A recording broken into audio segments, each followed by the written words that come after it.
Welcome back to Junction 119. This is Casen. This is Kellan. And this is Matt. Oh yeah. Yep, that's right. We've got another guest here at the Junction.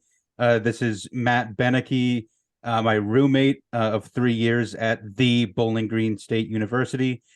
So I'd like to give a warm welcome to the show here. Welcome, Matt.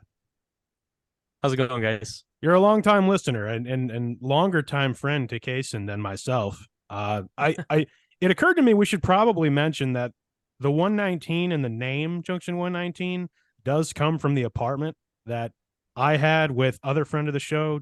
I leased with Josh back in college, and then I think there was a year in between, and then you guys leased it, if I'm correct. That Yes. sounds right.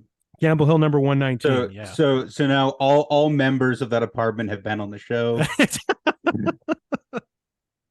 Yeah, at one point or another. At least as far as our college group goes.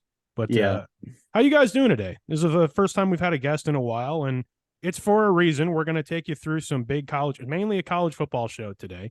Hence why Matt's here. He's kind of one of our pristine experts and following all things really college sports in general, but mainly college football. And that's what today's show is going to be focused on. But it had been a while, so we got a guest on here. So thank you for being our third, fourth ever guest. I can't remember. Fourth guest so far. So I'm definitely going to lose track of that over time. Yeah. How you guys both doing today? Good. Yeah, real good. Just kind of hanging out, looking forward to this all day. So Yeah, good stuff. I got the I'm loving the setup. That's 3 really strong setups in the boxes today. It's really cool. Should probably spoiler, these episodes are going to start going on YouTube, so I can actually start to make those references whenever I see this stuff. But we've got a lineup. We do have a set lineup that Casen and Matt primarily help us put together. But we are going to start with kind of a story that overlaps sports and media such. This was a news story that broke literally yesterday, so I thought it would be a good place to start because it's definitely something we would have to share our opinions on it, and it has to do with the story of The Blind Side. If you're not familiar, it's the story of Micael Oher and his essentially being taken in by the Tuohy family with ties to Ole Miss. If you're not familiar, it was a film. It was turned into a feature film starring Sandra Bullock back in 2009, if I'm not mistaken. That's really when the story really blew up. The story of this family that took in this essentially from a broken home situation, Micael Oher and his family. And as the story kind of was portrayed and told to us, I raised him essentially, and he grew up to essentially go to Ole Miss, and of course he was drafted into the NFL, where he played for a number of teams. This has all come back into the news in the last 24 hours because Micael Oher is essentially petitioning a court, if I want to say this correct, alleging that the adoption that the real life story that the Tuohys never actually officially adopted him, that the adoption was a lie.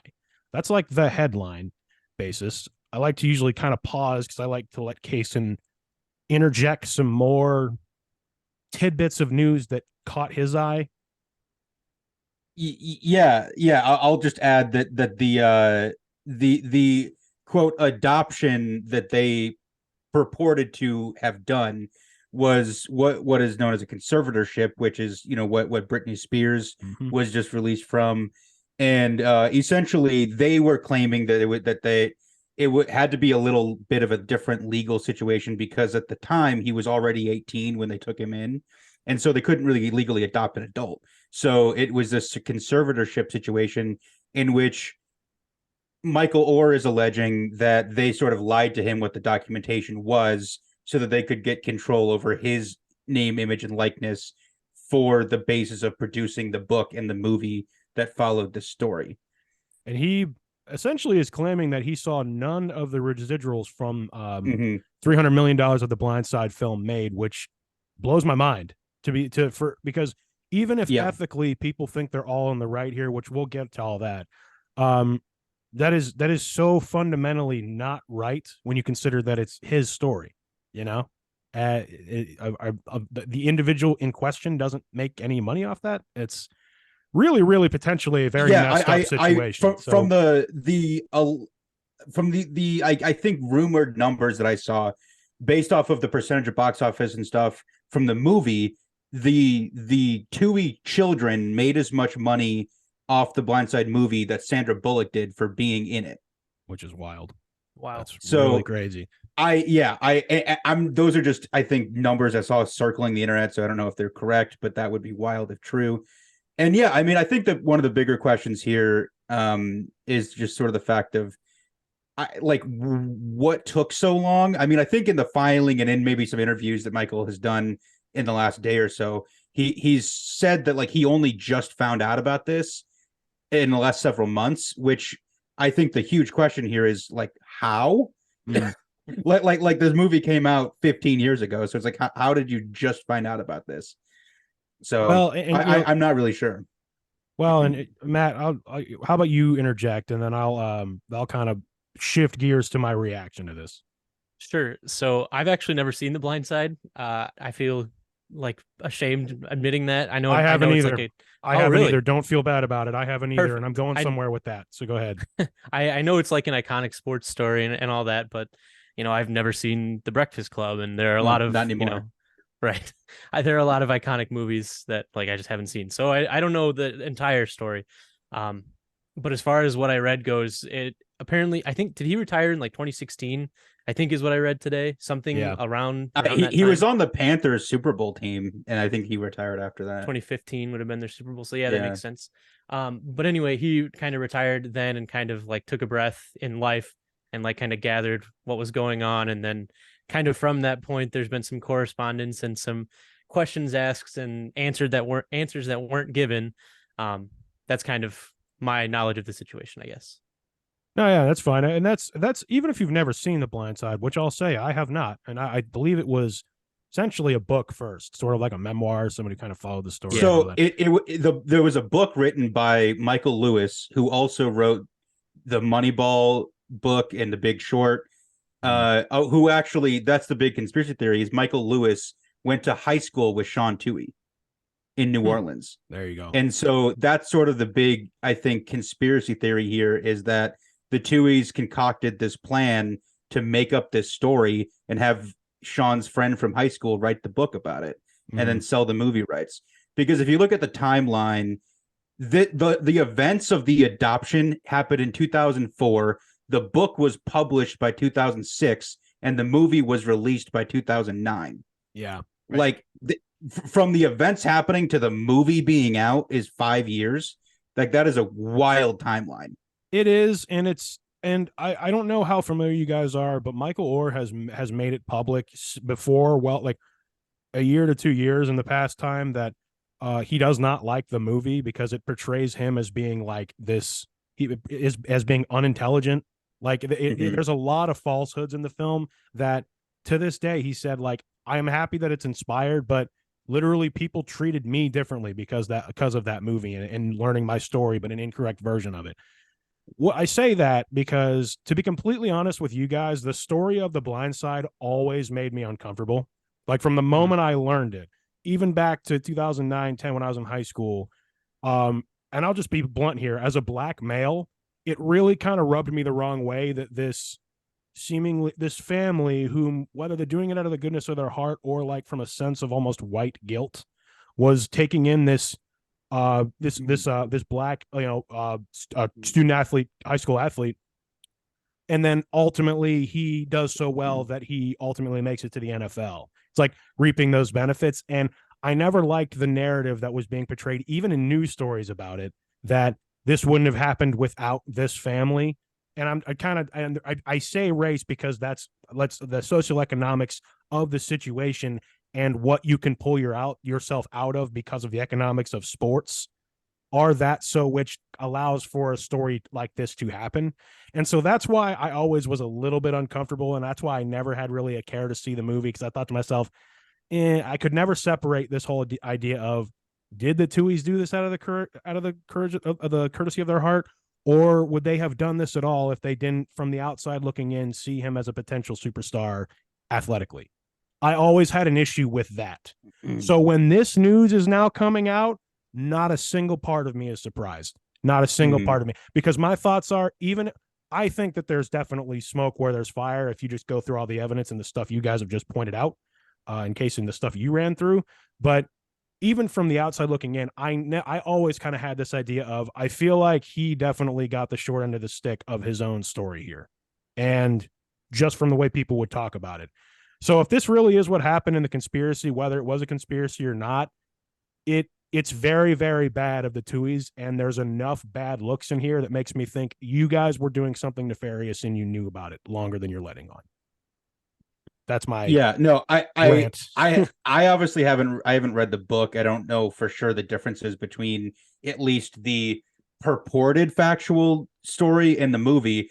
But with the funny part about the movie is that the end of the movie is like this NCAA hearing in which Micael Oher has to sit in front of this investigator from the NCAA to justify why he went to Ole Miss, because they're saying it looks guilty that the Tuohys brought him in and he ended up going to Ole Miss, where they both attended and are huge donors.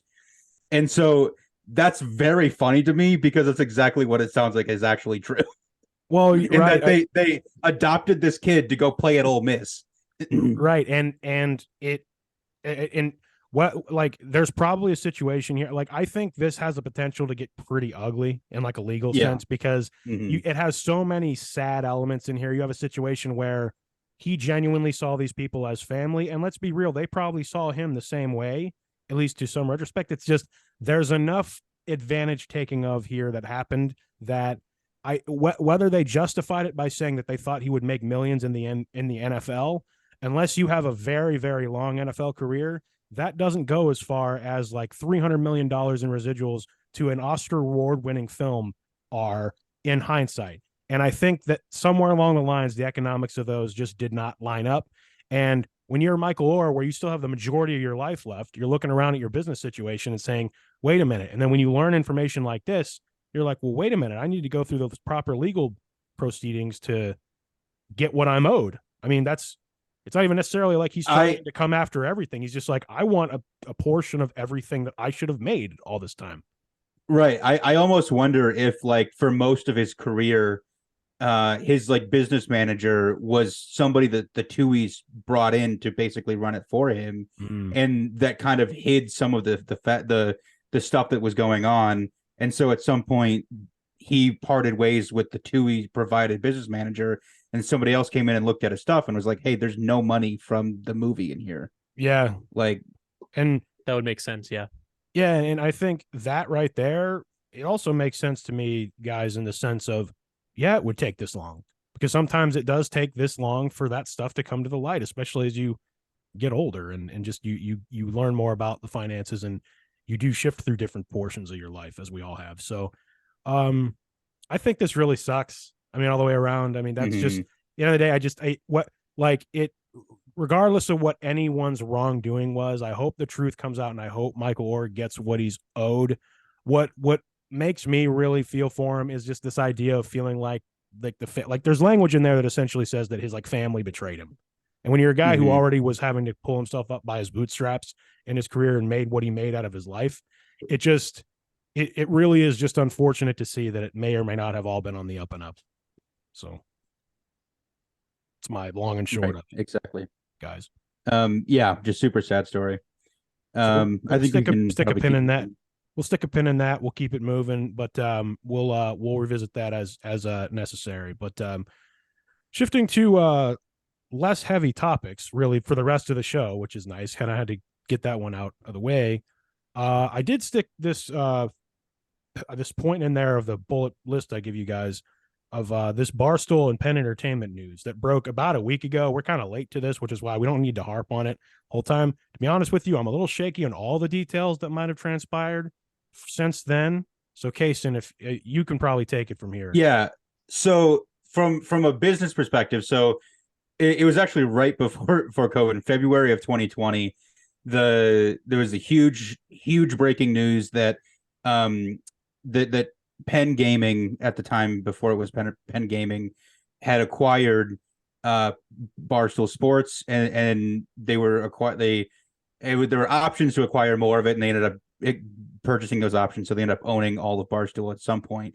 But they were buying Barstool, and they were gonna create the Barstool Sportsbook through Penn Gaming, and they had this partnership going on, and sort of what became pretty clear throughout the whole tenure from February 2020 to now was that regulators in the gaming in the sports gaming space were holding Barstool and Dave Portnoy to a standard, and when they did not meet the standard, licenses were not issued, penalties and fines were issued to Penn Entertainment. And so essentially Penn realized, well, like they're more of an anchor than anything else, and so they decided to part ways. And I think the Barstool was happy to part ways as well, because they didn't like being sort of chained down like that. So they parted ways, and from all accounts that I've seen, Penn Entertainment paid $550 million for Barstool, and Dave Portnoy bought all of it back for $1. Yep. With the exceptions of they can't ever do any more deals with sports books, which they don't want to anyway, and any future sale Penn gets 50% of. Gotcha. And so they're going to take a loss on it, but because of the situation, they don't care as much, because they're selling the Barstool Sportsbook to ESPN for like $2 billion. Yeah. So it's going to become ESPN Bet, which that is a whole different conversation over the leader in sports journalism owning a sports book. That is a whole different conversation. It's not really like a whole different conversation, because we can just go ahead and say that there's a conflict of interest there. I mean, yeah, I hate it. You hate it, Yeah. Matt? Do tell. Yeah, I mean, it's like what is his name? Shams Sharania. I know you're yep. And he, what did he tweet about? It was, I think, Scoot Henderson during the NBA draft. Yeah. Like 2 hours before the draft, he tweeted like he had inside info, because he normally has inside info. And then it turned out that it was probably just kind of a lie to swing the money and swing the odds, so that the sports book that he's employed by, which is it FanDuel or DraftKings? Yeah, I think so. I think it's one FanDuel. of those. Yeah. Obviously, the sports book is going to make a lot of money if they take, a lot of money on something that seems foolproof and is wrong.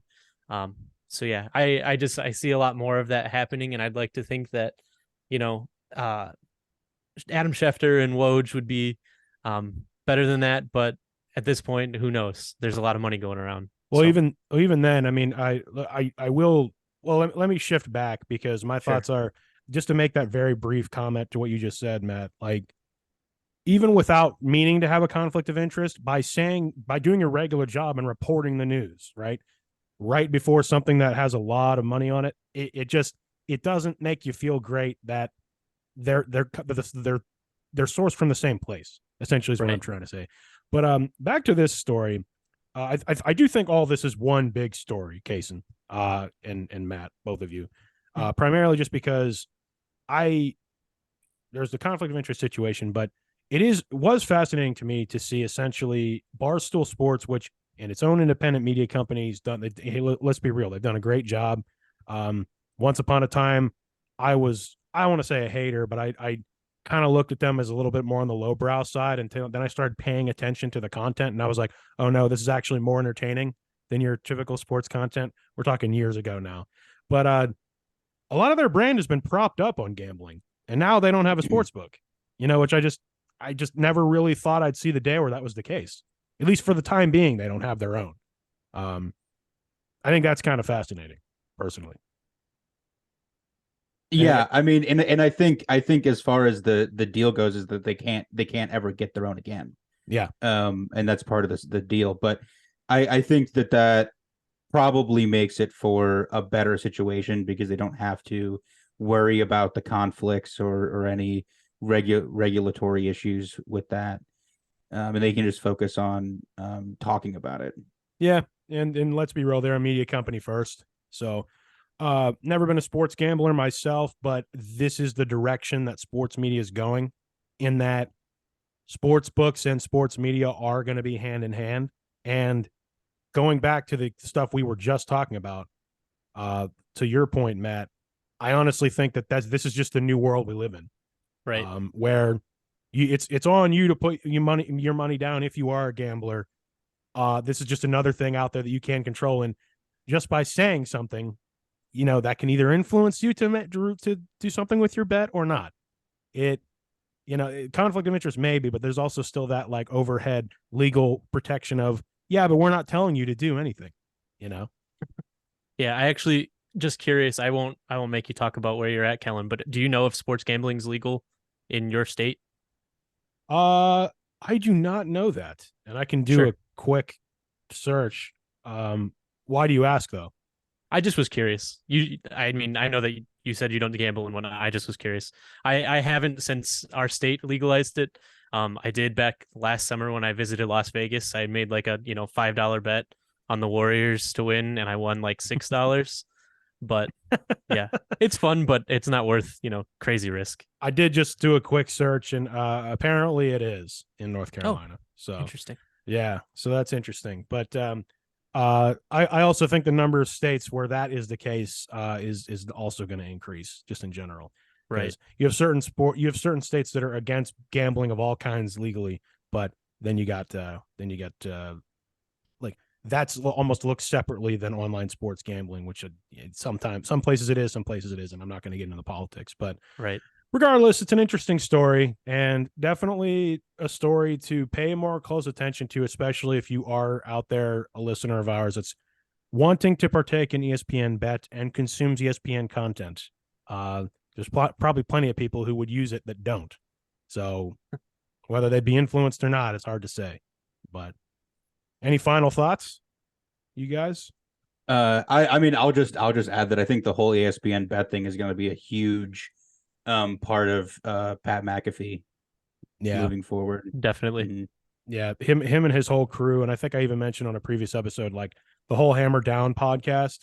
I mentioned, Matt, you might have even been listening or not, but I mentioned to Casen on a previous episode that I can see a world 10 years from now where there's another ESPN that is ESPN Bet. That they launch a new channel that's just gambling content.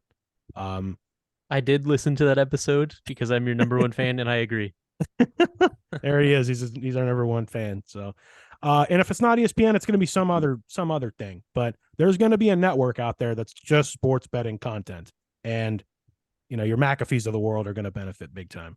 But shifting gears, is it time for the quote in quotes in the show lineup? Massive college football preview that you wrote, Casen? I would say so. Okay, so the way I have this written still is conference predictions, Heisman. Wait, we flipped that. I'm still looking at the note file. Let me go back. We actually did it. We were going to do Bowling Green football predictions first. We should have mentioned Matt Benecke is also a BGSU alumnus. I see you guys rocking your orange there. I have it up on the wall behind me. And so, we're going to talk about Bowling Green football first, literally because we're fans and we know fans listen to this show. So, I'm trying to find, here it is. I found what your like setup that you suggested, Matt, of like, hey, here's like a thing we could run through and all that stuff. But I'll let you guys start. Talking BG? Yeah. Yep. Talk BG first. Go ahead and start. Predictions to what happened and whatever you want to say. Sure. So I think that they're going to not be better than last year. Interesting. I'm hopeful. I want them to be. I think they'll be better at quarterback. I love, Matt McDonald. He's the greatest quarterback we've had in 5 years. But just in general, I think that Bazelak will be a better thrower. We got a lot of talent at receiver with OJ Hilaire and Austin Osborne.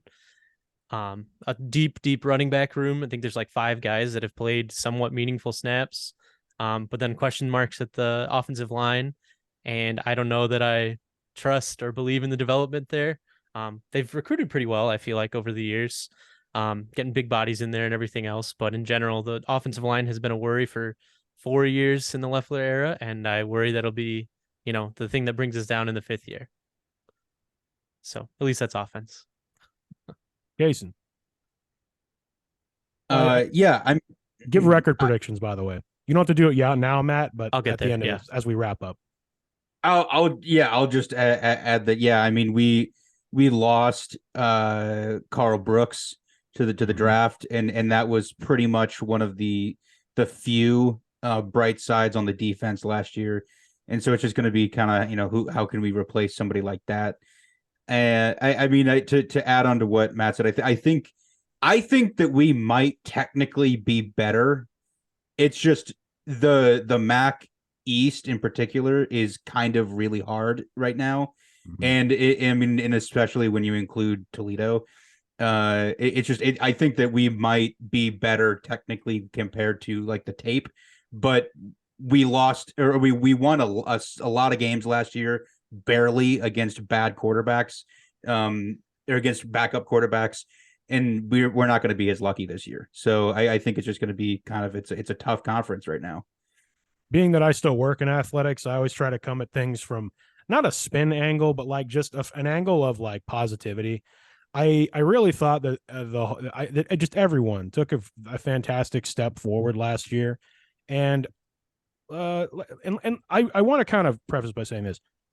It's interesting for me because I actually remember being a student back when Bowling Green football was extremely good during kind of one Lucky. of the. Yeah, I am very compared to you guys. I like to say, I marched 4 years in marching band and I went to 4 bowl games. That's like a separate blessing in its own right.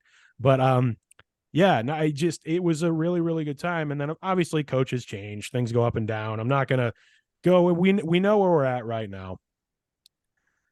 It sounds like, Matt, you have this idea. Actually, both of you have this idea of like on paper, you'd like to think that we'd be better. It's just the cohesiveness may not be there in that to make up for what was lost. Is that like a good way to put it? I mostly agree with that. Yeah, like kind of like Casen said, I forget if I said like we would be worse. I think that record wise, I don't necessarily think that in terms of like the on-field product. It's just a tough non-conference schedule. I mean, you start at Liberty. I think we're 12-point underdogs to start the season. It's not a crazy, like, difficult game to imagine us going down and winning, just because it is like a group of 5 school. So at some point we need to be competitive in those types of games. And then you can have a home game against Eastern Illinois, which please win that game. It's an FCS game. We didn't win our FCS game last year, which is kind of crazy when you think about how many steps forward we took. We still didn't win that game against Eastern Kentucky. I think that went into like 7 overtimes or something like that. That was kind of nuts. Yeah, but that anyway, was the 7 overtime game. Yes, Yeah. that was Yeah. insane. Yep. But then you go to I think we go to Michigan, which, like, come on, that's a loss. And then we have Ohio at home for homecoming, and like they're maybe the best team in the MAC, so you have to think that's a loss. So even if you somehow win at Liberty, you're starting 2-2, and then you go to Georgia Tech, so you're 2-3. Or if you didn't win at Liberty, you're 1-4, and there's a lot of hot seat talk. But yeah, just a brutal open to the schedule, and then hopefully my big hope for this year, I guess, is that we'll be more competitive in losses, which has kind of been a theme of the last few years, was like being less bad, I guess. And just in general, kind of like we lose 40-6 at home on a Tuesday night against Kent State, but then the next week we go to Toledo and we win, and it's wonderful and everyone loves everybody. Well, and not to mention, you go from that seven overtimes game last year to defeating Marshall at home, a game I was actually at for homecoming. The week after Marshall beats Notre Dame is the right. was explanation in its own right. I mean, for the herd for sure. But one of the things that's weird about this schedule is I don't recall a year where we played something like a Power 5 school this late in the year, almost October. You have Georgia Tech sitting there almost October. That's September 7th or September 30th game, and after the MAC schedule begins. But where I'm going with in clarifying that is, in those years where we were BG, where we were much more competitive than we've been in the last decade or so, the MAC East was way worse. And I cannot emphasize enough how much that plays a role. Like, I look at this schedule, and from the time I started looking at it, we went 6-7 last year, 6-6 if you don't count the bowl game, right? I was looking for 7 wins, and I think they're there, but like that's barring that we win an odd, weird game we shouldn't in the MAC, and lose an odd game that we shouldn't. God forbid, like an Eastern Illinois or something like that. I'm still tending to lean that direction. The main thing I think that's really going to try to lift us lift us above this year is it is what Leffler's 5th year. The cohesive, like all of his guys are in the building. You have like a consistency there. You didn't have that really, like any year that butts right up against the 2020 season 2, you just toss that out because you cannot account for all of the little things, especially when it comes to execution, that go out the window when you literally just don't have the time with each other. Now you've got enough time to put a cohesive team together. And I'm not saying this is a make it or break it year for this era of BG football by any means, because I still like to give some leniency there, especially if you do technically as good, if not better than last year. The one thing I really do not see happening is like a nosedive. I don't see that. I cannot emphasize enough how much I do not see that, and how surprised I would be if something like that happened. So that's what I got. agree. And I'm just sitting here looking at the schedule as you're talking. And after in my head, we start 1-4, we're going to Georgia, or after Georgia Tech, we go to Miami and then we go to Buffalo. So it's like, man, those are 2 of the 3 best teams in the MAC East. Mm-hmm. I mean, if you're not counting us, I don't know where we'll fall in that ultimately, but I worry that this front loaded schedule is just going to kind of kick our butts a little bit. Now I'm not, like you said, I'm not predicting like a nosedive. When I said it was not going to be as good as last year, can I start talking record here? Is that okay? Yeah, go ahead. Okay. I started it, so go ahead. I'm thinking like 5-7, and it's like contingent on, I think we'll beat like I said, hopefully Eastern Illinois. Please win that game. Please win that game. And then like Akron, you should be able to beat Akron. You should be able to beat Ball State, Kent State. Who knows what happens in the Toledo game? When? Because please. I love winning that game. When? After last year's insanity, when? It was so fun. And 2019 too. That was like one of probably the best day of my college career. It was so much fun beating them. Oh my goodness. But anyway, yeah, like it gets easier, but it's just such a brutal start that I worry about their ability to recover. And if we start 1-6, I don't see us going 5-0 to end the year. You know what I mean?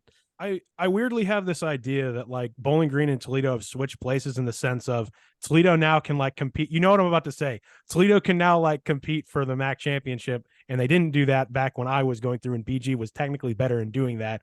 However, they would beat us every year. If I will take beating Toledo each year, anytime. So, I agree. And that you guys do have that over on me. We never beat Toledo when I was a student at Bowling Green. So that's a thing. So anyway. Casen doesn't have that over you. I don't. I was not a student. He graduated in the spring. That we won in the fall. No, it was the best moment, hands down, of like my senior year for sure. And my favorite moment as a BG student was the 2013 MAC championship game, which 10 years ago this year. So I'm sure there'll be some sort of fanfare with that. A decade ago. Yep. Yeah, I don't know that they're Jordan Lynch. Yeah, Jordan Lynch. I've seen him shout out to Matt Johnson. There you go. Amen. Matty J for Heisman. Let's do it. Run it back. Still. Yeah. Is he at Kent State still, I think? I don't know. Well, we have to look that up. I think he's still. I want to say he is still on the Lewis. I know their staff blew up, but I'm pretty sure he stayed. Gotcha. But we digress. Casen, you want to add? You want to give a record prediction? Yeah. I mean, I was pretty much right there. 5-7 as well. I mean, I hate to just kind of concur with that, but yeah, I mean, I think it'll come down to probably the last game of the season to determine whether or not we go to a bowl game. And yeah, I don't know. I'd be very, very happy if we can get a 6th win. Sounds good. And on that note, it's time to we'll never take off the fan hats, but shift gears to the greater landscape of college football. I love this time of year. There's not very many times a year I don't like, and there's not something new, but this is, especially with what we talked a little bit about last week, Casen, with the conference realignment and just how that's kind of an ongoing story. The games and the pageantry and the things that just college football brings us have never once been soured by any of that stuff for me. Can't speak for you guys, but I am no less excited for the season as I am any given year. I agree. Where should we start here? I'm really curious to see who you guys think are going to be conference champions and potentially in the game, however you want to do this, because I really think we could see some surprises this year, and I have a theory behind that. But I think we can just kind of go maybe alphabetical, maybe, and then I like just kind of take turns around the circle, as you will, with Matt starting. All right. So you're talking ACC first? Oh yeah, and I actually have a dog in that fight. So, well, Syracuse. No, I'm just kidding. No, sorry, Kellan. I would have been like, nope, already wrong. I have Florida State over Clemson. Wow. Okay, I'm buying into the Jordan Travis and Jared Verse hype this year. Okay, interesting. Casen. I actually have Clemson over Florida State. That's what I would have as well. Wow. I mean, that's what I would have as well if I was just picking that right now. And I also would care to also toss in another prediction of this is the season where these two schools are going to try to use their amazing seasons to justify this is why we should be in the SEC. And they're going to try to break the conference up. No, I'm only somewhat kidding, but I just, until anyone else in this group of ACC really wants to play ball at that level, I'm not. I mean, if Florida State makes it to the champ, I mean those are the top two historically, right? Especially here in this Dabo era, right? I think they make it back again, especially in the Jimbo Fisher Florida State days. I need to see more of. I need to see Florida State's whole season before we're going to championship weekend. And I'm like, yeah, FSU. But until then, Clemson still. Yeah, Clemson, I despise Clemson so much, which is why it makes me very scared, because they went out and they poached Garrett Riley from TCU to basically make Cade Klubnik a Heisman candidate quarterback. And so if Garrett Riley can have the offense that he had at TCU at Clemson, I mean, I don't see anyone beating Clemson in the ACC. He doesn't see anyone, not even UNC? No. All right. Is Drake May actually good? No. I see him on all these like draft projections, but I think maybe I've watched him one time and he had a decent game, but they didn't win. Are we doing all 10, by the way? I figured we were. Oh, we can. I was just doing Power 5, but let's start Power 5, and then we can maybe run through the group of 5. We'll go from there. Power 5. So next would be Big 12. I have Texas over Kansas State. I like that. Texas is back. No, they're not. But okay. I have Texas over UCF. Wow. Okay. That's disgusting, but I love it. Okay. Let's unpack that as we shall. Why is it disgusting? Because UCF being in the Big 12 hurts my brain. Well, I have a bad news about next year. Oh, I know. Every year the rest of our lives. I can't wait for the Arizona-Utah Big 12 championship game. Hey, you heard what I said last week, and listeners did too. The new Big 12 is an incredibly fun basketball conference. Football, I mean, it's really not changed. I will say that the Big 12, one of the reasons I think the Big 12 has a lot of potential to be really fun is because outside of like the big dogs, but they always screw up. You know what I mean? Like I'm always watching it. Like last year, like the night I was watching, I'm just hanging out. I'm watching a game, and I'm watching Kansas State just go into Norman and destroy Oklahoma. And I'm as they find a way to do. Kansas State just has their number and stuff. And I'm like, I'm not surprised, but it's also like, who's winning this conference? And came all the way down to the end of the year last year, and I believe Kansas State won it. Correct? Yeah, they beat TCU. Kansas State. Yeah, but we remember TCU because they went to the playoff and then what they did in the championship game and didn't do. So, that's always why I get topsy-turvy with the Big 12 of like, one, Matt, remembering who's in it, but also two, I really think the most parity exists in this league coming into this year, and not as much of the last couple of years, which is why I don't have which is why until they prove me otherwise, I mean, I guess because they did it last year, I'm not going to pick at Kansas State, but they do a top 2, right? They don't have divisions, right? Yeah, it's like not quite a round robin anymore because they have too many teams now, but it's like they pick the 2 best teams and they play each other in the championship. See, I don't know as much about the top of the Big 12 as you guys might, but I can see a Texas in there, but I almost want to pick a repeat of maybe not Kansas State, but I can see maybe like a TCU and a Texas in there.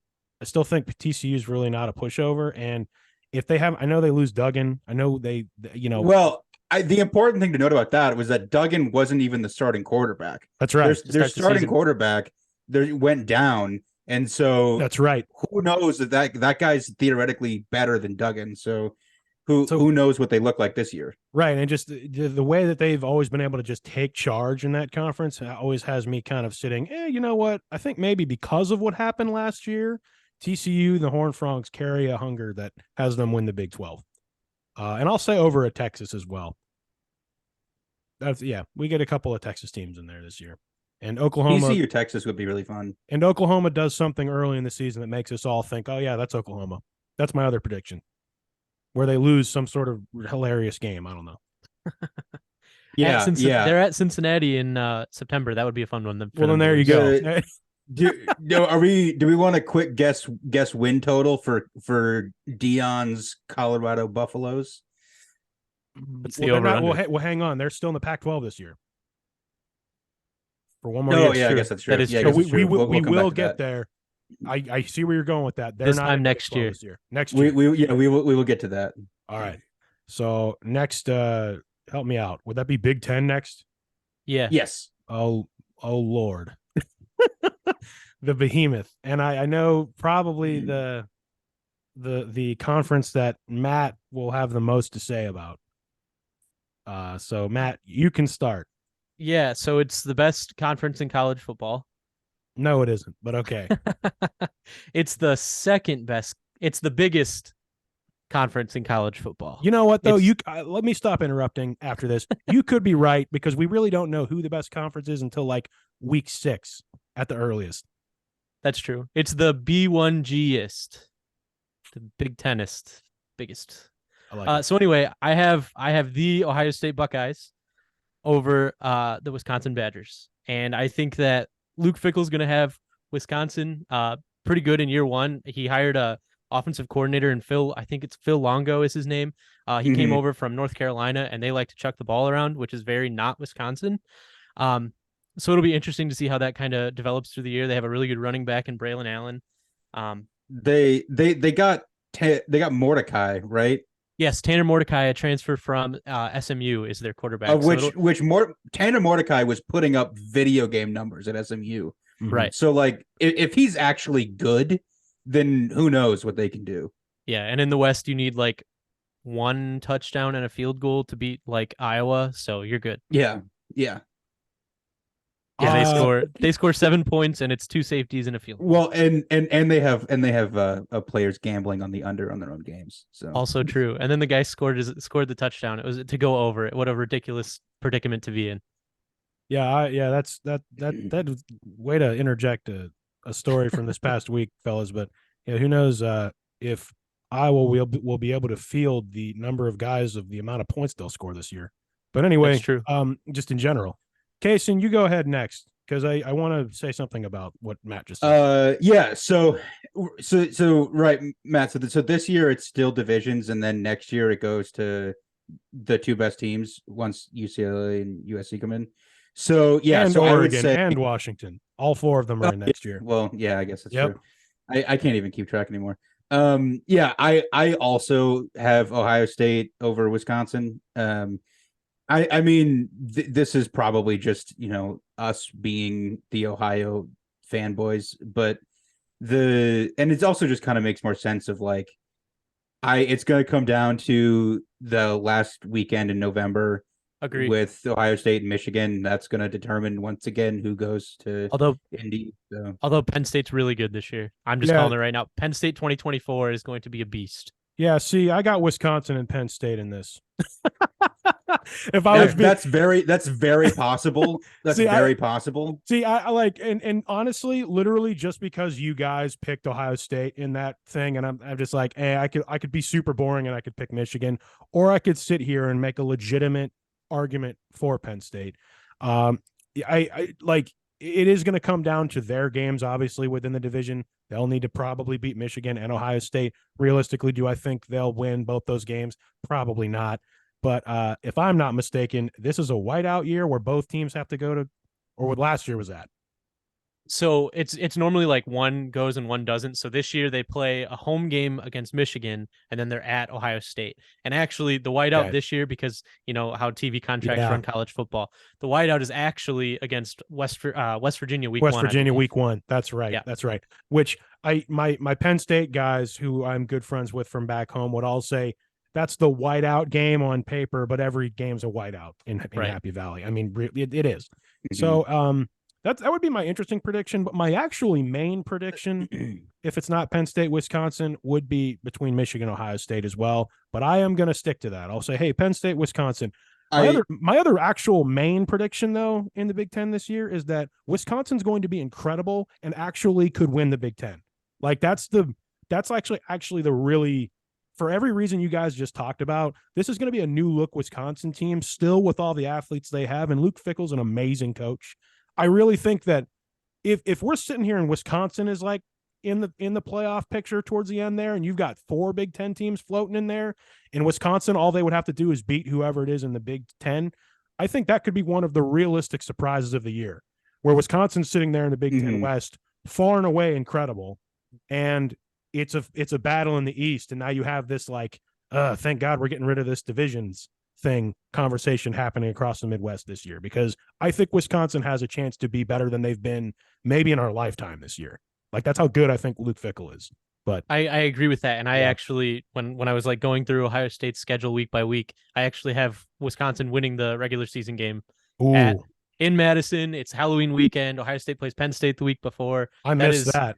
Wow. That is going to be like the nutsest game I've ever heard of. And I believe it's going to be a 7:30 kickoff on NBC. Yeah. So you got a night game at Camp Luke Randall. Fickell taking another big, the Ohio State guy himself, alma mater, another Big Ten school that is barring some sort of crazy first year blues or whatever, going to be playing well, even if they're not undefeated.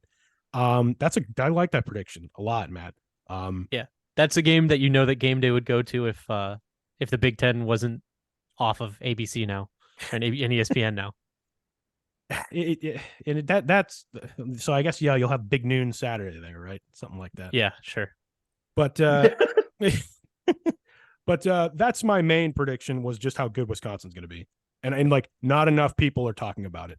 I mean, I think they're going to be dogs on defense, and really the question comes down to if Phil Longo and Tanner Mordecai can get that offense to go nuclear, then because like they have been, I mean, sort of like Iowa-esque, where it's like their defense is never the problem. It's just kind of like they've had Graham Mertz and and some other really bad quarterbacks just not able to get the job done on offense. Like I could at Florida this year. Like I could see a situation, and I'll say this and then we can move on. I could see a situation where this is one of the 2 teams in the Big Ten championship is undefeated and like a no doubt playoff team, and like the other one is maybe a 1-loss, 1-win team, and they're both in consideration after a really tough contest. And realistically, we could be sitting here where Wisconsin's actually the undefeated team and say Ohio State's the 1-loss team, and the 1 loss will have been to Wisconsin.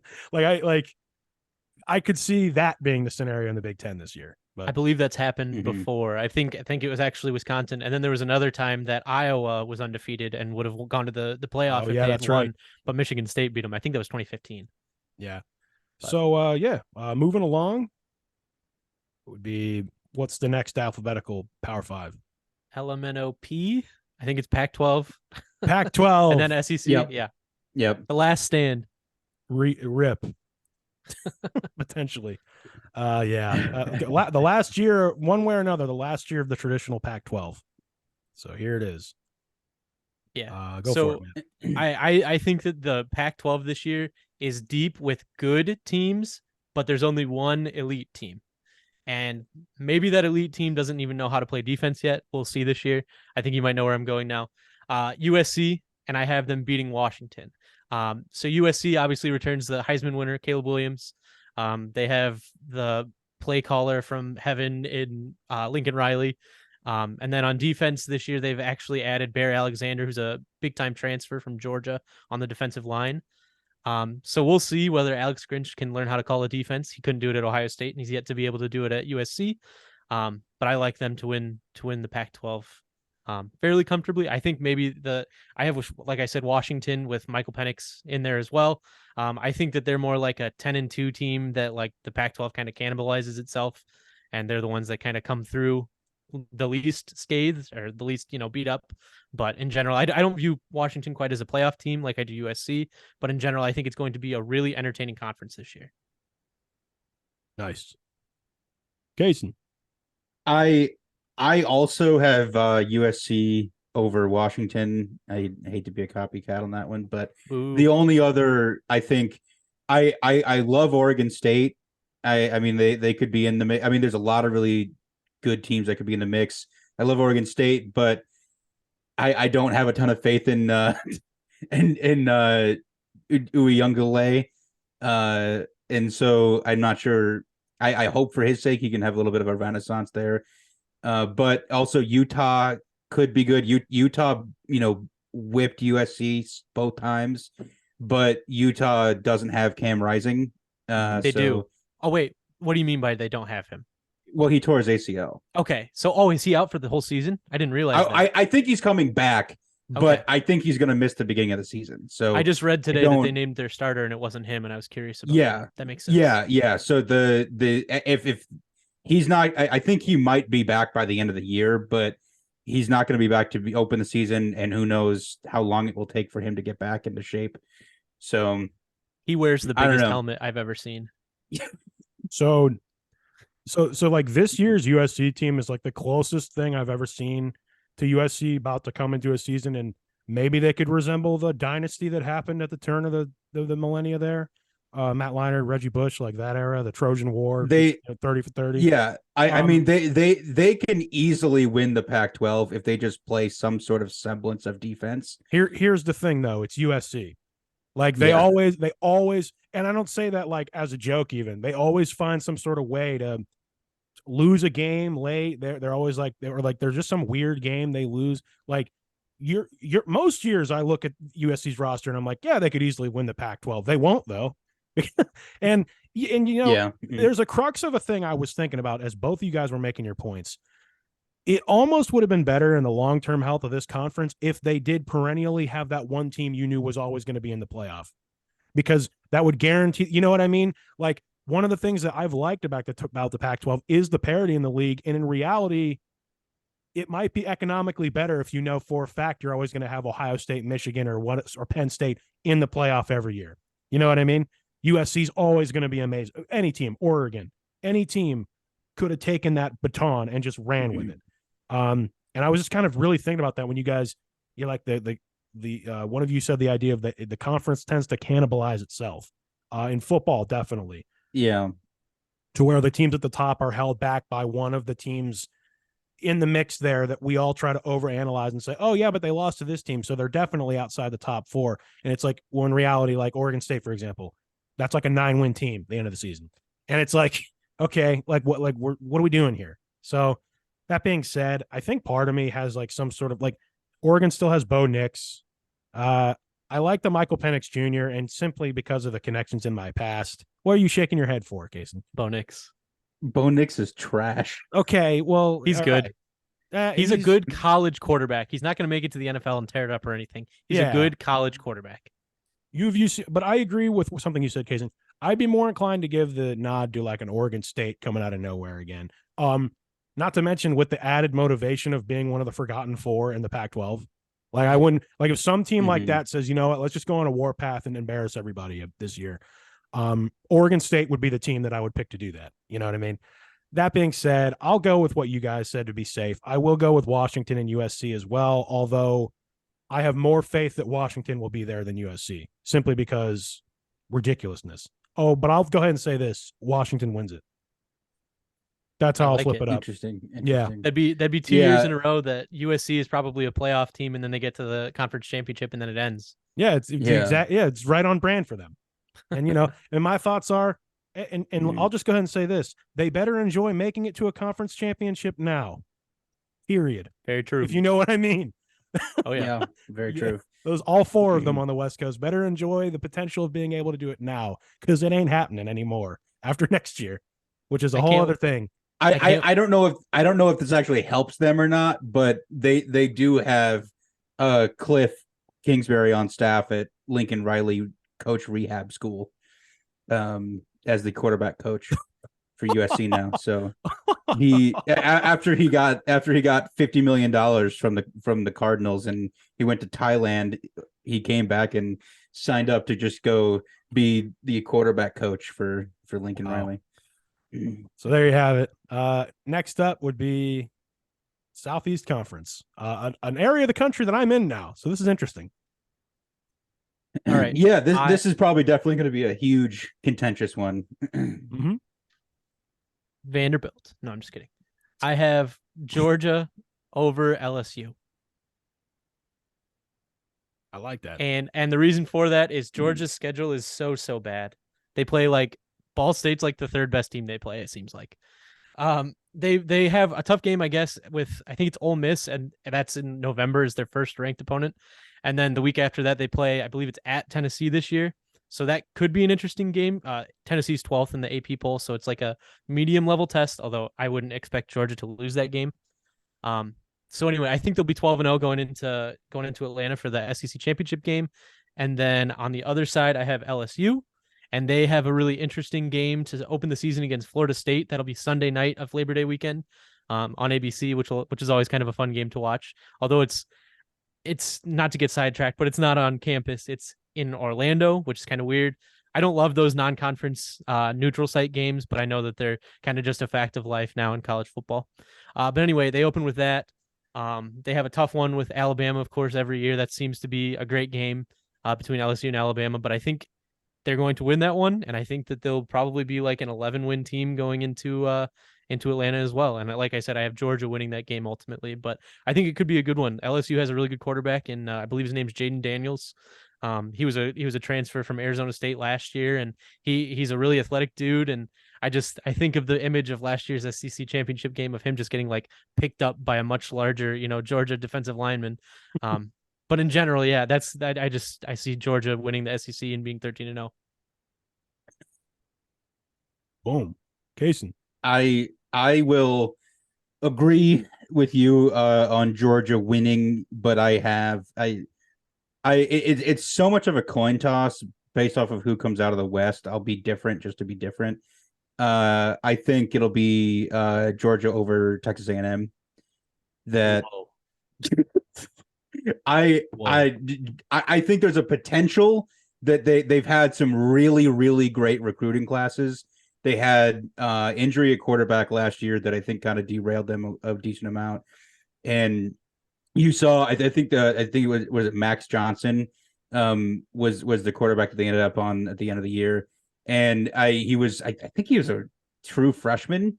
I mean, he took a while to get into his own, but I think if you kind of give them the benefit of the doubt based off of the talent they have, they could be there at the end of the year. I mean, Alabama is Alabama, but I don't trust their quarterback situation at all. I mean, it's terrible. Alabama's winning 9 games this year. They could be quite bad by Alabama standards. And so once you look past that, their only other competition to really get over is maybe a potentially equally as bad Tennessee team led by Joe Milton. So they have the schedule that if they play to what their potential is, they could be there at the end. If that happens, I think that Texas A&M, LSU, they play the last game of the year. It's either Friday or Saturday of that Thanksgiving weekend, but that very well may decide the West. I think you might be right about that. See, I don't think you're. I agree. I don't think you're really too off base to think highly of Texas A&M at all, Casen. Primarily just because I keep looking and I keep wondering when is like Jimbo's team going to show up there. Like they've really kind of fallen off in terms of like no, not fallen off. They've been victims of like the hype train the last several years. Like certain things happen. It's like they have all this hype and then they lose to Appalachian State. It's like and then like all the attention's off them immediately. I just keep thinking that one of these years, like we know that I was talking to someone literally today. We know that Jimbo Fisher is a national championship caliber coach, and A&M can get those that realm of athlete. I don't see them making it all the way, but I can definitely see this finally being a year where they are a problem for the teams in the West there that are your normal contenders.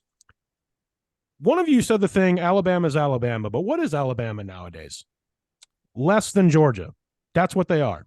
That is just the reality of the situation. Whether it's because of NIL, mainly it's because of Kirby Smart and just the incredible recruiting job he's done there. But in a lot of ways, I like everyone keeps saying Alabama's going to be on the warpath anymore. I'm like, they're going to be on the warpath all they want. They're still not as good as Georgia or LSU, which is why I got LSU against Georgia. I agree. And I'm going to throw it for a loop and say LSU wins.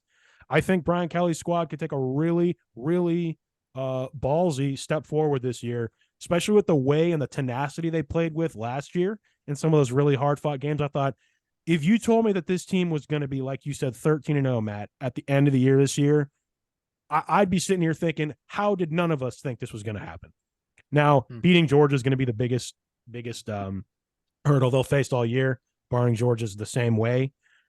I will just preface this by saying I have this sneaky suspicion that Georgia's not going to three-peat simply because three-peats just don't happen.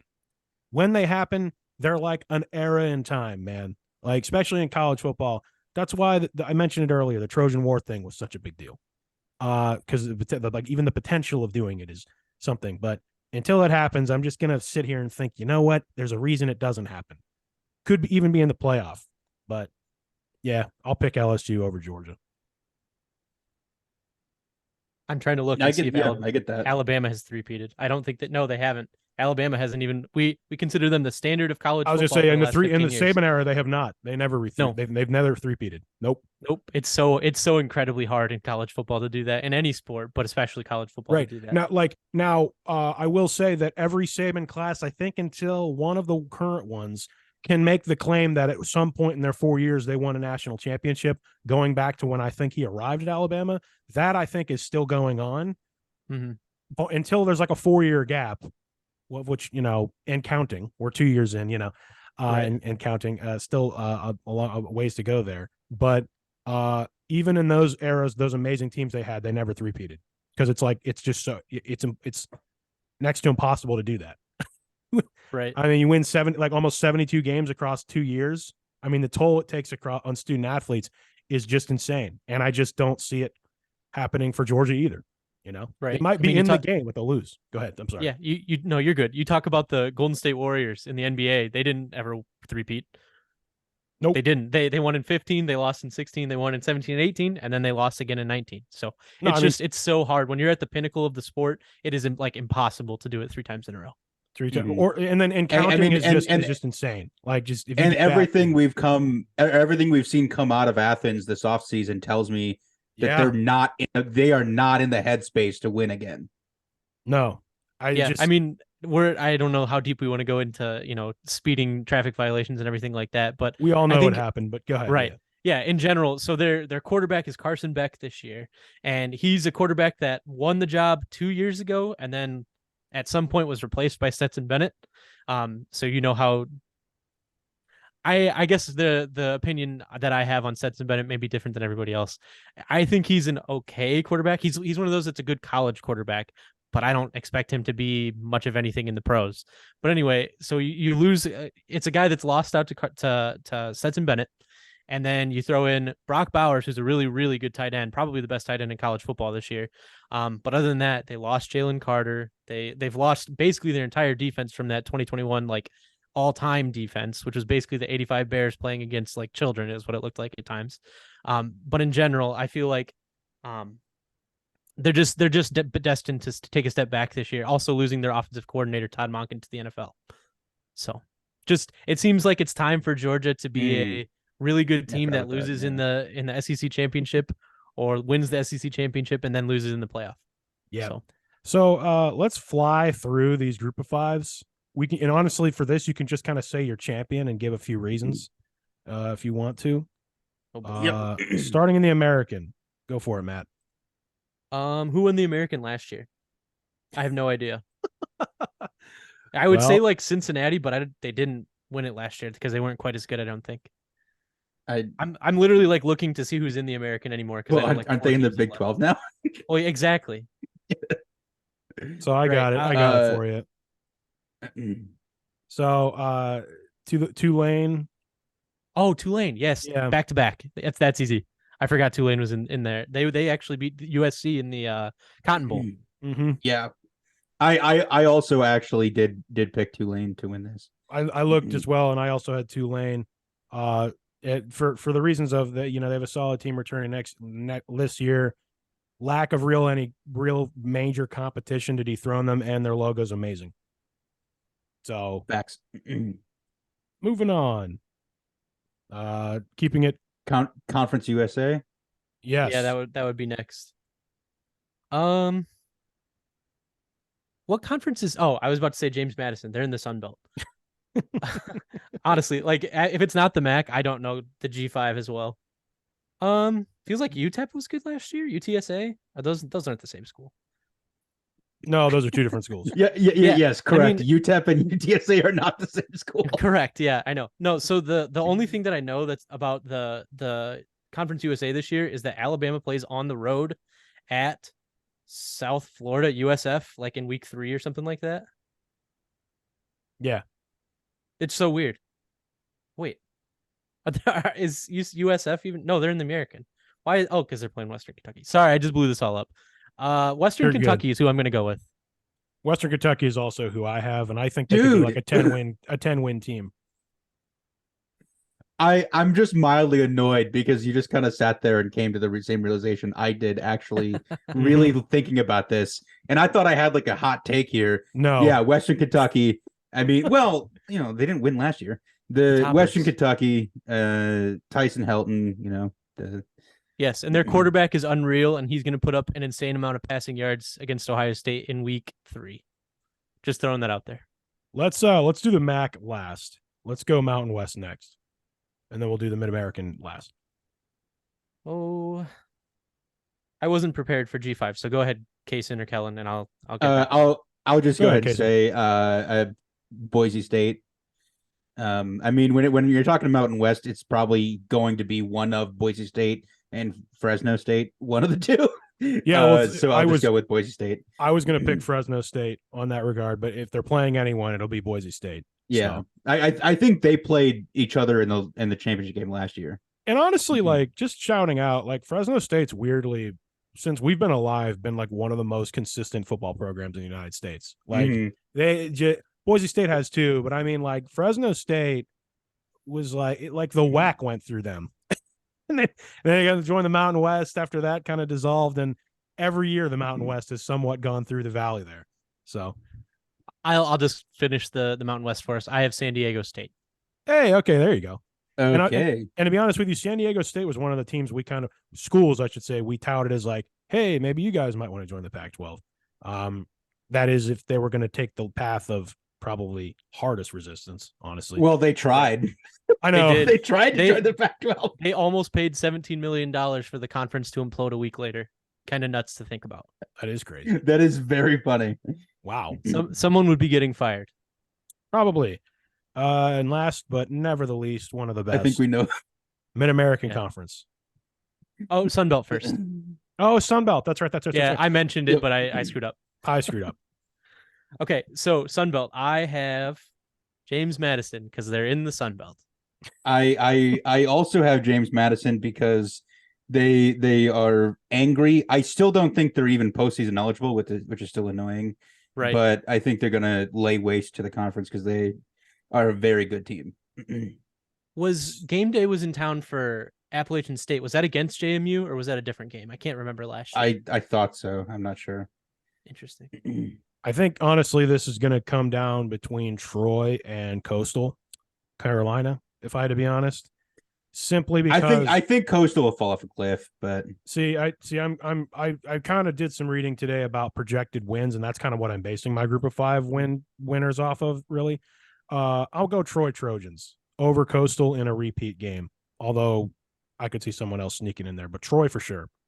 Can I just ask, Coastal, is that in South Carolina? I think it's like Myrtle Beach, actually. Coastal Carolina, I want to say, is in North Carolina. There's a little bit of a connection between where I work currently and Coastal. Okay. The Coastal coach went to Liberty, right? When Hugh Freeze went to Auburn. Yes, we play him week 1. Jamie Chadwell. Yeah. Oh, and just correcting myself, it is in Conway, South Carolina. That's my bad. But I don't think it's too far yet. I'm gonna sit here and act like I know where all these places are when I really don't yet. Geography expert. Yeah. What was Matt? Do you remember the story with Coastal's quarterback? Like, didn't he try to go to somewhere and didn't get in because of academics? He went in the portal, and I think he was trying to go to Auburn, but they couldn't take him because he couldn't get in. So he's like, I guess I'll go back to Coastal then. His name? Did I just say his name? Grayson McCall. Oh, that's right. Yeah. Grayson McCall. Yeah. Good quarterback, but he didn't come here to play school. Once upon a time, Coastal was in the conference that the school I work at is in. Hence, it's not really connection, but I mean, just learning the history here in the last few weeks. Sun Belt, Mid-American, the home of our alma mater. Yeah, so I have Ohio, and I think they're gonna beat Toledo, and it's gonna be a fun day. Yes, I also have Ohio over Toledo. This is pretty boring. Like, based on the win totals thing that I read up today, its projected champion would be like Toledo, but I'm not picking them. It's gonna be It's gonna be Ohio and Toledo probably, and Ohio's gonna win. I take that. My sleeper is Bowling Green. I love it. Not even a homer. Like, just nice, what? What if we just catch fire and to the moon this year? It's gonna be great. The moon. I love it. Any given Saturday, man. So a lot or of fun. Tuesday or Wednesday. On to Heisman projections. To kind of close out this massive college football, massive in the tabs.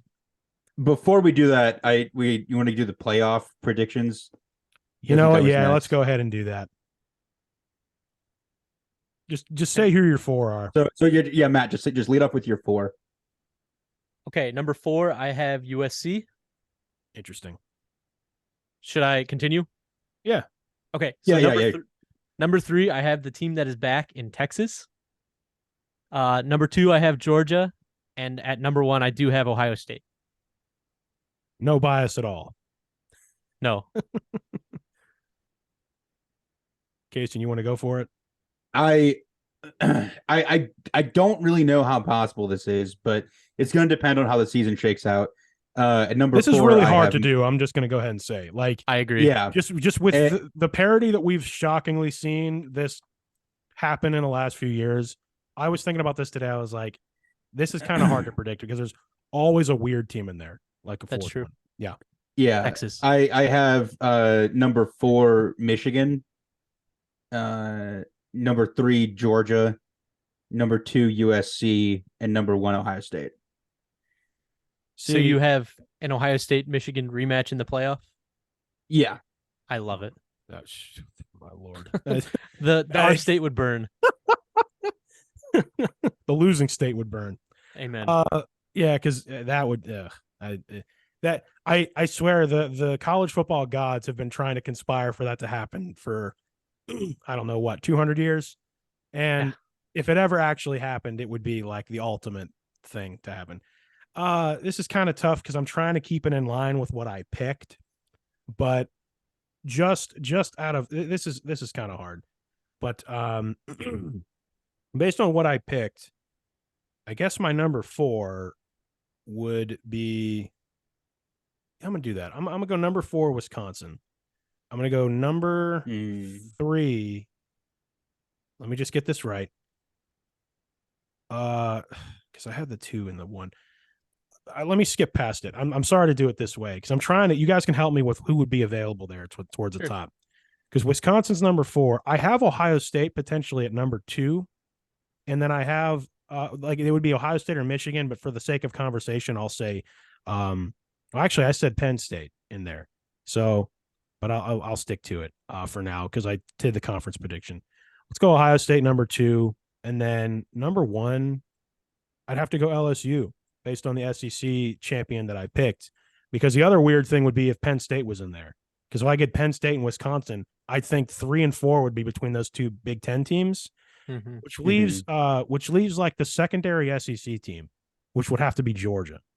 So number 4, Wisconsin. You could do like a Clemson or or a Florida State or whichever one wins that. See, I think and right there is like where the weight is. Like, who would they weigh more, the ACC champion or the secondary SEC team? Because that's hard because you have Georgia being the secondary SEC team. Their schedule is really bad this year. So the tough part is like they're the defending 2-time national champs, but who did they play in 2023? So you're right. I think that's a fair like difficult argument to have to weigh there. Let's back up and let's get nuts. Let's go number 4, Wisconsin, number 3, Clemson, number 2, Penn State, number 1, LSU. There it is. I like that. I think if LSU wins the SEC, they're the ones. That is a wild playoff full of teams that don't get in very often. It's not. And honestly, is it probably going to be that? No, but all the playoff stuff that we talked about, even with Georgia these last few years, is crazy until it happens. Right. I wouldn't have had TCU in there last year either. I also wouldn't have had them beat Michigan and then get destroyed like they've never played the sport again against Georgia in the championship game. Prompting everyone in Buckeye Nation to say, well, like if that kick goes in, we definitely win the national championship, which is a wild thought, but like probably it's probably true. I mean, honestly, I just that was like the worst way to end New Year's Eve ever, by the way. Just like missing a kick and being like literally the ball dropped when the kick was missed. I swear breakups happened. That was one of the like that people like marriages ended because of that situation. Rooms were split apart.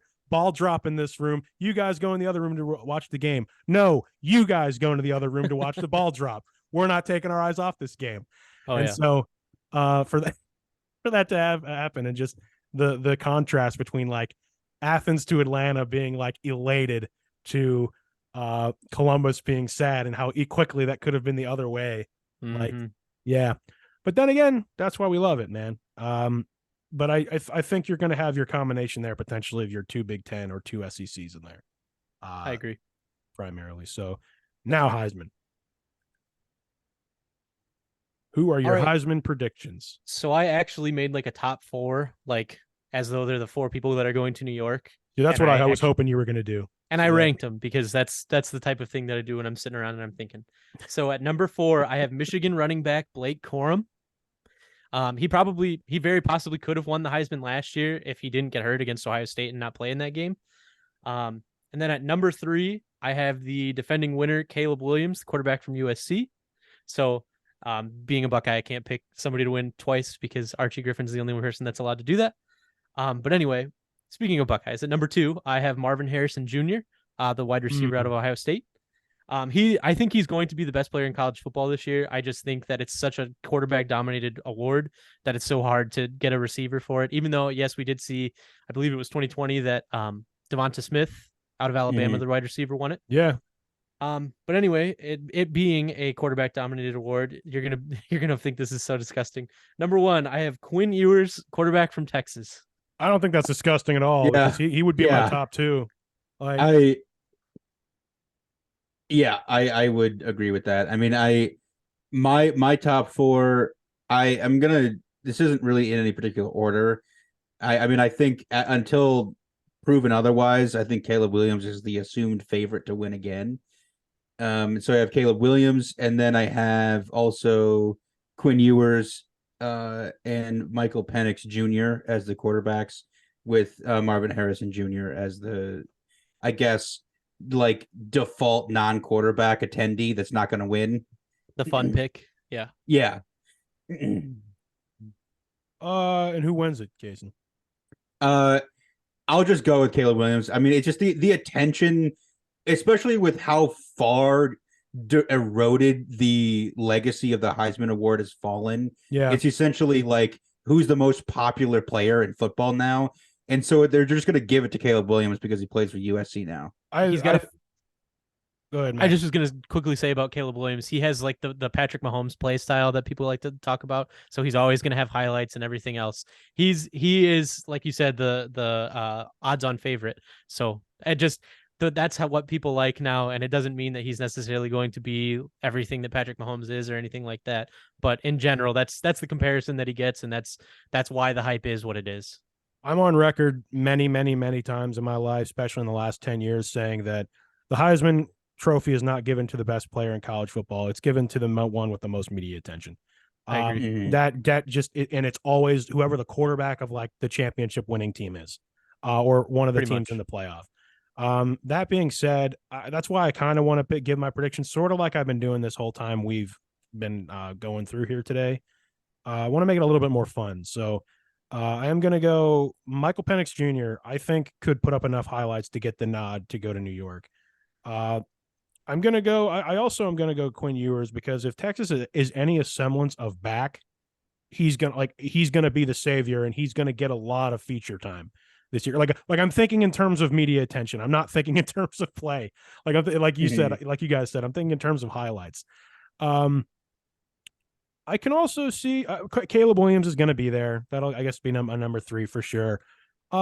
Just for fun, I'm going to say shout out his dad's alma mater. I'm going to go Marvin Harrison Jr.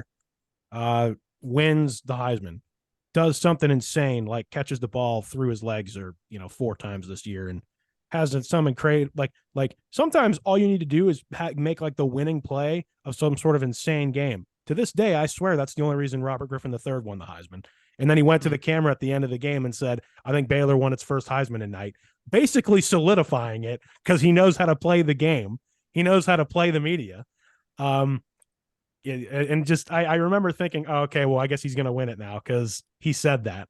Not trying to sound disrespectful, but that's like how this award goes. You know what I mean? That's like how the Heisman voters are, weirdly. So I could see maybe someone weird like a Bo Nix getting in there, but I'm glad one of you said maybe even like a JJ McCarthy does well enough to get the nod this year.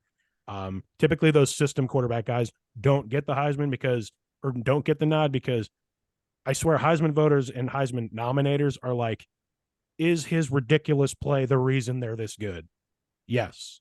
So usually system guys don't get the nod. So yeah, there you go. I'm happy with it. We did have Stetson last year, but Stetson. No, you don't see Bo Nix getting the nod, Casen? None of us said that. Okay. No. All right. So any closing thoughts on college football preview? Anything you need to say that we haven't said prior to us signing off today? I know we're talking about one more thing, but yeah. Go Falcons, go Bucks. That's where I'm at. Casen? The Bowling Green State University Falcons are going to be national champions. There it is. That's there you go. In our hearts, they're always national champions. Go Falcons, go Orange. It's cool to have like a rooting interest in multiple places for different reasons. It's just I kind of I don't acknowledge places that I've worked in the past, but in general, from right now to all the places I've worked, I'm always just hoping that everyone in my line of work has a great season in general, covering your squads. And I wish nothing but the best for the student athletes.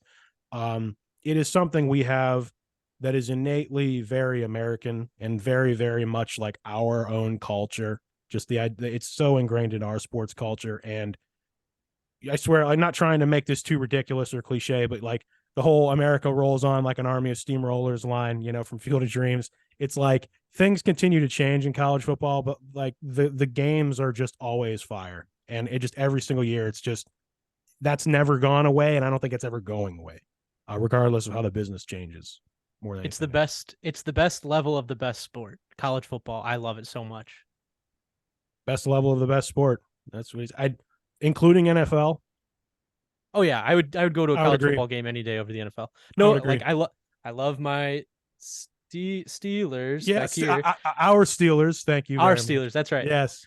But yeah, I would go to a college football game over an NFL game any day.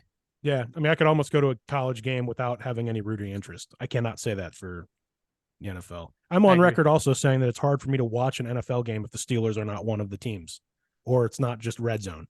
Yeah, on that note, this is going to be a weird transition. I'll tell you what, but we always try to give you a little bit of both in terms of popular culture. And funny enough, Casen revealed that he did see Barbie, like the number one movie in the universe right now. At this very moment, I think even still, like just destroying box office numbers, and I think a week and a half, like literally 2 weeks ago, crossed $1 billion. To close the show, I'm gonna let Casen and Matt, who revealed he also saw it, talk about Barbie. And so I guess spoiler warning for Barbie. It's been out long enough now to I have not seen it, so I'm gonna let you guys talk about this. I'll just start with sort of saying it's crazy. I mean, we just saw it last week, and it was still like hard to find tickets to see it. Like the you have to choose your seat for the showing you're going to, and the showings were still packed into last week, and so it's crazy to see a movie like Barbie still be completely sold out. I mean, when we saw Oppenheimer, it was the same way. And so this whole Oppenheimer Barbie conversation really, I think, worked out for everybody because everybody is trying to see both movies. So, which is why, Barbie crossed $1 billion. So hats off to everybody involved in that. And I think I saw that Margot Robbie is set to make $50 million from this now at this point. So hats off to her. Great job from her. And her agent. I mean, hats off to her agent. I'll lead off by saying I enjoyed it. Barbie was a fun watch. It was entertaining. It was entertaining 2 hours. I don't know. What were your thoughts, Matt? Okay, so I saw this movie. I think it was like 10 in the morning on a Tuesday, and the theater was like basically full. And it was so great. So I always like drag my wife to go see like, Marvel movies and Star Wars movies and basically anything that like I want to see in the theater. She kind of just tags along, which is pretty great. But this was a movie that she took me to see, which was great.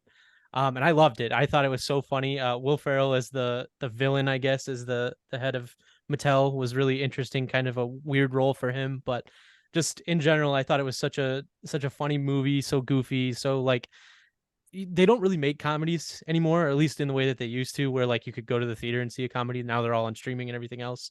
But in general, it felt like almost like a throwback to like a movie that I would have watched in high school in the theater and whatnot. So I really enjoyed it. I thought I understand the hype. I understand why people think it's so cool and so fun and everything else. So it was a fun theater experience. I wouldn't say it's like better than like Mission Impossible was this summer. But in general, it was one of my favorite movies I've seen so far this year. Well, let's be real, guys. If we were a different demographic, we would be sitting here talking about how it's the best movie we've seen this year. Potentially. I mean, oh well, yeah. My wife said it's like a top 5 movie she's ever seen, which is fantastic. You know what I mean? Right. Like for flying colors, both Oppenheimer and Barbie, for the audience really meant for, completely lived up to, if not exceeded the hype, which Definitely. That rarely happens. So, I mean, that in itself, especially in a year where like we've had so many headlines that we've discussed on this show of cinema just taking it in the teeth for various reasons. It's just nice that we had this whole, not to mention both marketing teams of those movies playing off each other brilliantly. I remember saying something to Casen along the lines of, I know by a lot Barbie's going to make more money, like going into the theater situation, but because they both have played off each other as contrasting, they're both going to make a lot of money, right, for the demographic that they're for. With a lot of people with really different tastes saying, hey, both of them are worth seeing. You should go watch them. I'm not going to have the time probably to go see Barbie myself, but I will watch it. I want to put that on record. I've heard nothing but good things, and I've heard it's A lot of people that I wouldn't expect have said it's like the funniest movie they've seen in years, which helps that it's self-aware. I do want to bring up to you guys though. No, go ahead. Just Well, I'll just add that like it's probably the first like comedy movie I've seen in a while where almost like every single joke landed. Like it was very funny for me. That's hard to do. That's hard. A lot of it, I think, the Greta Gerwig did a terrific job of being. I mean, I think a lot of it too is just kind of the millennial humor, and there's a lot of really funny like jokes made for people our age that I honestly I laughed very hard at. So Ryan you don't Gosling see was many. so funny. Yeah, Ryan He was Gosling so good was in this great. movie. The writing was excellent. I thought his character was so well done, and oh man, that was such a funny movie. You're just getting me excited. Of which the one complaint about the Ryan Gosling casting that my wife had was that he's about 10 years too old for the role. Well, okay, you can't that do. Was funny. I mean, what, should they have just de-aged him 10 years? I mean, yeah. Of which he's seems about right because what? I was just gonna say he's older than me, but I wouldn't be fit for the role. Well, yeah. Very few are to look like like a Ken doll, like Ryan Gosling does. I will say that a lot of people say this is like one of his best movies, just because he was great. You don't see Gosling like this very much. I even saw a tweet today that was something along the lines of he is looking forward to Halloween this year for the exact reason you think he is. Mm-hmm. Oh yeah, the Ken and Barbie costumes are gonna be unreal. And I thought to myself, man, dude is calling his shot, but like he's right. It's gonna be insane. Yeah. I mean, I honestly could not picture anybody else in that role just because he played it so well. That's awesome. Simu was good in it as well. I just wanted to say Simu was great. I've heard all the Kens and all the Barbies were like incredible. Not to mention just the even there the behind the scenes shots I've seen from this. You talk about one hilarious and fun environment to make a movie. Like we're all just dolls. Like, okay, what's that look like? It also, I just want to ask you guys about this. A lot of people said it reminded them like of the same way they felt walking out of the Lego movie. Like it was both hilarious and did like the justice with the nostalgia really, really well. I haven't seen the Lego movies, but I can see how they felt that way. And my last question is not to end on a negative note, but obviously this is going to spark like this whole new era of toy movies as we've seen. I think there'll probably be some hits in there, but I think it's going to be mostly duds. Do you think that should have been the takeaway from this or no? Yeah, the Hot Wheels post-credit scene was crazy. Are you kidding?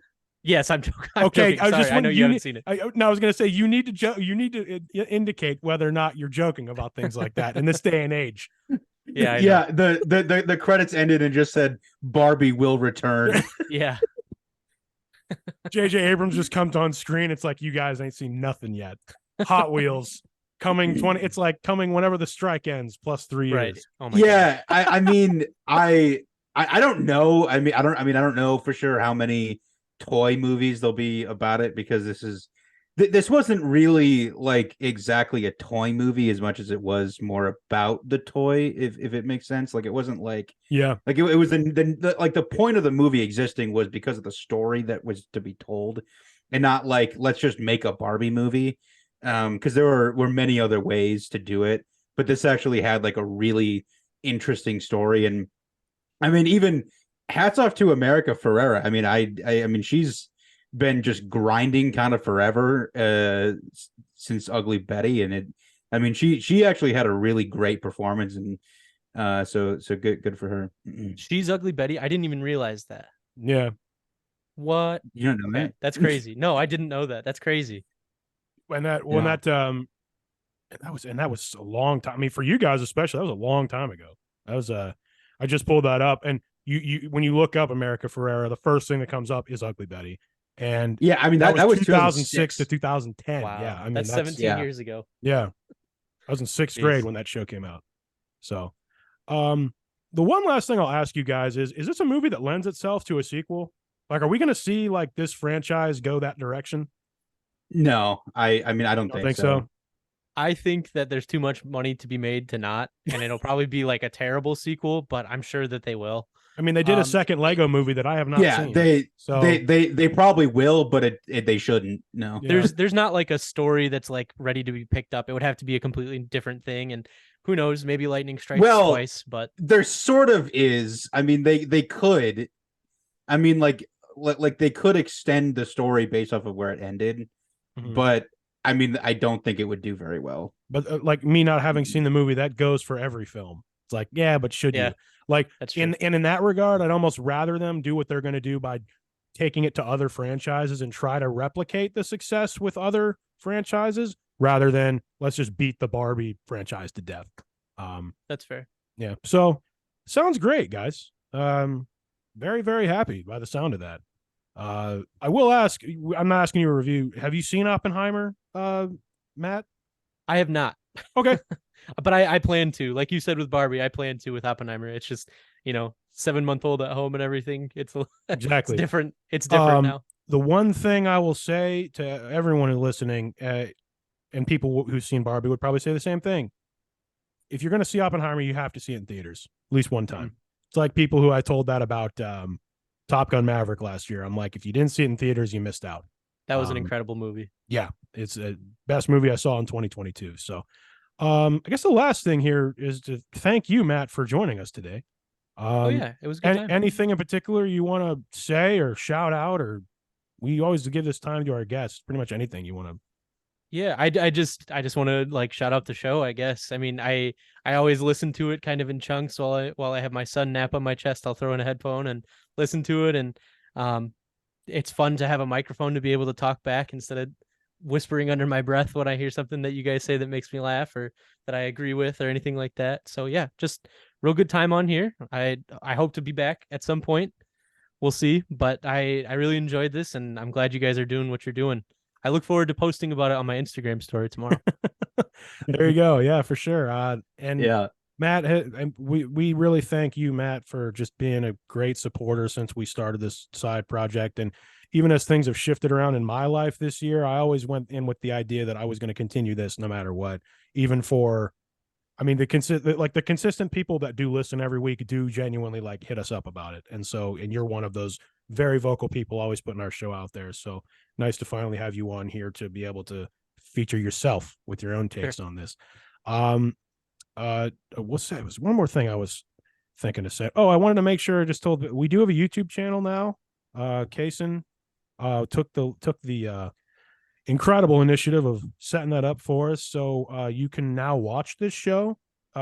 Literally we're in the infancy with that. So we are going to see about like kind of how that goes and kind of what the best formats of this show is going forward, but we're going to continue putting it out as podcasts are, and just wanted to just let you know that if you wanted to watch us in our talking head forms with our incredible backdrops, and shout out Matt with the neon sign, by the way, BG, that's awesome.